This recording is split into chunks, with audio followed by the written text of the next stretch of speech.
Hi, today I'm excited to talk to you about one thing that can get in the way of you being a tremendous leader. And that one thing is anonymity.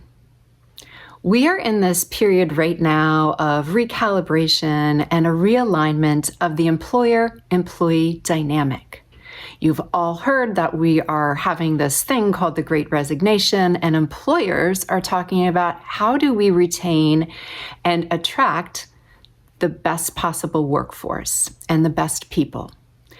And one thing that's going to get in the way of you retaining that workforce once you get those contributors is if you do not take the time to get to know your employees. And what I used to like to say is in healthy organizations, we always have acknowledgement for our workers, and I get to know them. And I'm going to talk about that in a separate video.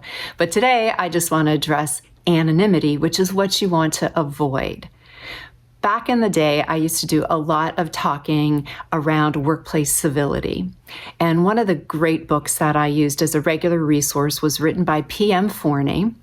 And his book, Choosing Civility, he cites something to kick off one of his chapters. And this is a quote that I used over and over again. And his quote was, "Anonymity is the great offender to civility."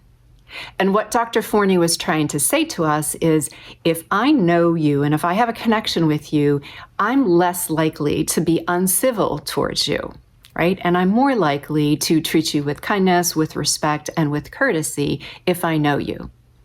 If we think about this even from a social media standpoint, you're totally going to get it because it's easier for us to make comments online when we're anonymous versus saying something to somebody's face, right? So as we transition this anonymity to the workplace, where I go with that is that employees are now saying, I want you to recognize me as an individual. I am a mother. I am a wife. I am a basketball coach. I have all these other things that are part of me. And I'm not just the person that's coming into your workplace to do whatever task it is or whatever job or whatever role I have in the organization. I'm much more than that. And so when you, as a leader, can take time to get to know that about your employees, it makes all the difference because they want to feel connected. The studies are clearly showing that gone are the days where you can just show up, where employees would want to show up and they get a paycheck and maybe you have a cereal bar every day or you have really awesome health benefits. Those days are gone. That's not going to do the trick for you anymore. You need to take time to have your employees feel connected with the organization. And all of you know, because I've already told you, that your role as the boss, as the team leader, as the manager, is going to have the greatest impact on your employees, right? Employees don't usually quit an organization. They quit their boss.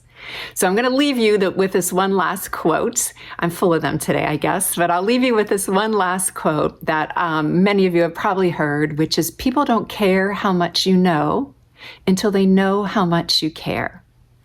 So think about how you care and how you connect with your team members as we think about how do we retain the best people that are out there. As always, I welcome your comments in the area below, and you can certainly reach out to me at kelly@kellyfrager.com. Thank you for your time.